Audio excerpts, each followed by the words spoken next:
porque eu vejo que o que está acontecendo hoje, as pessoas só estão olhando para o embate político e olhando com uma visão muito curta, e a gente precisa olhar para o que está acontecendo agora, mas enxergar o que a profecia já nos mostra para o futuro, para a gente se posicionar aqui de forma correta. Por quê? Deixa eu te dizer uma coisa. Tem dois candidatos aí, né? E hoje o Brasil está nesse impasse. Em quem votar? Né? É até difícil de tratar desse assunto, porque hoje a gente é taxado como pessoas que estão tomando um viés político, e não se trata Eu disso. sei. A grande questão hoje não é a pessoa que vai assumir o poder, mas a herança que nós vamos deixar cultural para a próxima geração. Porque, assim, a palavra ela vai se cumprir. Aí alguns crentes dizem assim, olha, mas não tem jeito, quem você votar, a palavra tem que se cumprir. É verdade, mas eu entendo o seguinte, como nós estaremos no momento em que a palavra ela estiver se cumprindo?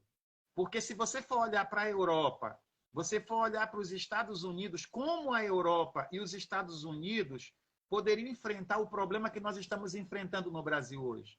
Eles estariam enfrentando agora de uma forma totalmente diferente, porque nós temos uma igreja lá completamente apática, uma igreja que não reage como deveria reagir espiritualmente, uma igreja que já foi diluída nessa cultura, que já assimilou essa cultura É e que isso. aceita isso passivelmente. Mas Deus ainda tem no Brasil um povo que foi avivado por um avivamento que nasceu na Europa, chegou Aleluia. nos Estados Unidos, na América do Norte, desceu para a América do Sul e ainda tem sido preservado aqui. E a ideia que nós temos, a esperança, é que antes do arrebatamento da igreja, o Brasil seja uma nação estratégica, Eu uma creio. nação que vai representar nesse cenário mundial, né, vai experimentar um grande avivamento espiritual para a última grande colheita de almas e para o último grande avivamento dessa igreja que está fria e que vai ressurgir. Muitos ainda vão ressurgir das cinzas, porque eu creio que Deus está levantando a igreja como levantou Ezequiel no Vale dos Ossos Secos para profetizar sobre o grande vale, né? O Vale dos Ossos Secos, lá em Ezequiel, representa Aleluia. a nação de Israel. Mas hoje Glória a Deus Deus. levanta a igreja para profetizar sobre o vale das nações, da nação que é a igreja.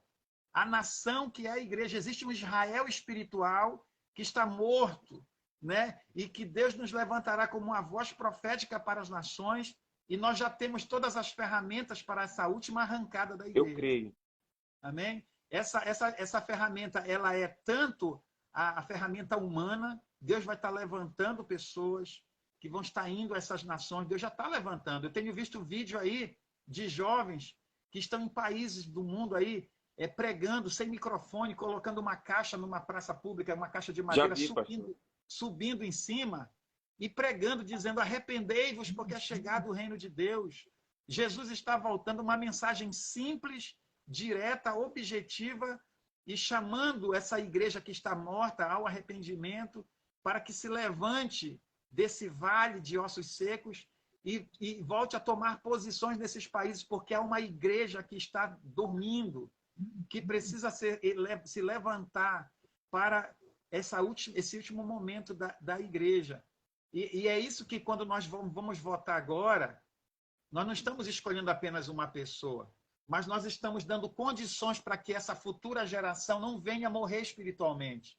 E Aleluia. a cultura da iniquidade, do anticristo, não venha engolir a nossa geração e fazê-la morrer, e eles percam a referência de Deus e eles não sejam essa voz profética.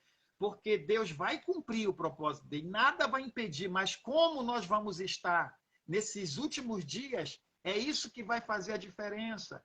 Está entendendo? Aleluia. E as pessoas não entendem isso, elas querem que as É coisas isso, pastor. aconteçam de qualquer jeito.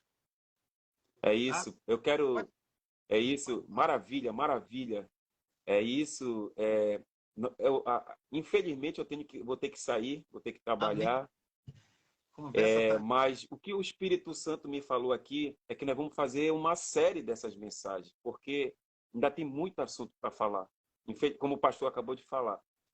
E eu vou fazer tema, porque aí a gente não foge muito, né? Então, por exemplo, o que o pastor falou, concordo, maravilha, né?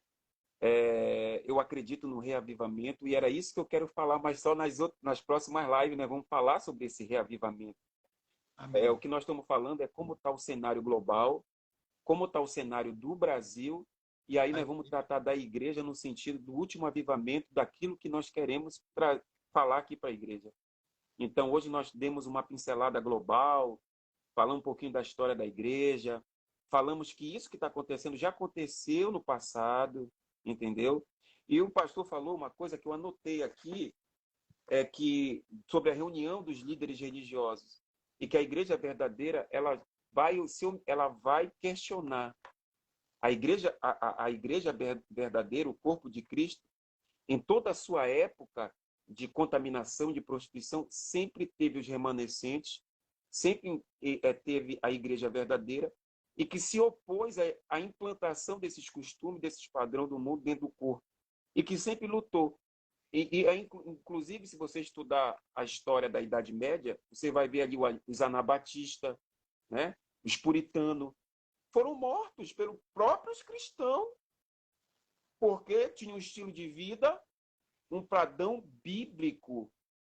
É isso que nós vamos... Então, a perseguição de Mateus 24 e de Mateus 10, que fala, vai ser, na nossa vida, vai surgir mesmo e vai acontecer. Quando você é fiel ao princípio, quando você é fiel à palavra, você não se omite do seu dever espiritual, de proclamar a virtude do evangelho, do a quem doer custe que custar. E aí o pastor colocou isso e eu queria só enfatizar isso aqui. Então, vamos fazer o seguinte, pastor. Nós vamos dar continuidade, né? Eu quero pedir perdão para os irmãos que não puderam participar, porque eu estou na correria, já vou sair, mas eu vou estar conversando em off com o pastor Gerson para que a gente faça uma série de mensagens para trazer esses assuntos para esclarecer para a igreja. Então, eu quero agradecer a presença de todos, tá? Quero agradecer o pastor Gerson por contribuir maravilhosamente, né? Entendemos que a nossa luta não é contra a carne, nós temos que sim nos posicionar qual é a posição que nós vamos tomar agora, nesses últimos tempos? Então, lembre-se que nós temos que deixar um legado, uma continuidade para que as gerações futuras possam propagar a cultura do céu, a cultura do evangelho, a cultura... Então, nós hoje temos que ser aqueles que vão dar condições para que esse avivamento geracional possa, de fato, acontecer e se expandir e continuar. Que Deus possa abençoar cada um, pastor. Considerações finais, pastor Jess. Amém. Quero agradecer aí o convite. É a primeira vez que participo de uma live, né? Assim, confesso até que tinha algum receio, porque você conversar ao vivo não dá para fazer edição. É verdade. Às vezes você comete um deslize em falar alguma coisa, não por não saber, mas é um deslize, você troca um nome, alguma coisa, uma data. E a gente que prega o evangelho se preocupa muito com isso, mas eu creio que tudo que nós tratamos aqui foi bastante esclarecedor para que possamos hoje nos posicionar melhor como filhos de Deus e nos colocar nesse tempo como catalisadores de avivamento, porque é disso que a igreja precisa nesses dias, estar alinhada com o trono de Deus, né? Para que Deus possamos responder para o Senhor de forma correta, né? Não aos homens, precisamos primeiro responder a Deus, né? Primeiramente a Ele. Amém? Deus abençoe a todos. Muito obrigado.